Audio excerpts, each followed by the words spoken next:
देखिए तो फाइनली स्वागत है दोस्तों एक बार फिर से आप सभी का भोजपुरी किंग चैनल में। जैसा कि आप सभी को पता है कि इस समय भोजपुरी इंडस्ट्री में हमारे खेसारी लाल यादव एंड काजल राघवानी को लेकर बहुत ही बड़ी चर्चा चल रही है, जिस पर काजल राघवानी रोई भी है। सारा कुछ आप सभी को डिटेल से बताएंगे, चैनल को सब्सक्राइब कर लेना। दोस्तों काजल राघवानी डेली अपने इंस्टाग्राम पेज पर कुछ ऐसे पोस्ट कर रही हैं और इस चीज़ को लेकर हमारे खेसारी भैया लाइव है।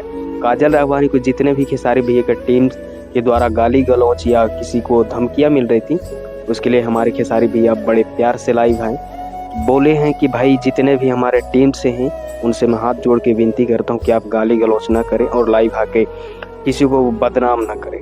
तो बहुत ही प्यारी लाइन बोली है और काजल राघवानी इसको लेकर रोई भी है। और दोस्तों आप लोग देखेंगे इंटरव्यू में काजल राघवानी के इंटरव्यू इस समय बहुत ही ज़्यादा वायरल हो रहे हैं। इस पर खेसारी लाल यादव के ऊपर बहुत ही बड़े बड़े आरोप लगाए गए हैं और बहुत ही खतरनाक आरोप, जिसको देखकर हम क्या बोले आप लोग खुद समझ सकते हैं। और इस चीज़ को लेकर खेसारी भैया की तरफ से कोई भी जानकारी हमें नहीं मिली है, तो हम उतना नहीं जानते। बाकी आप लोग कमेंट कीजिए और वीडियो शेयर कीजिए।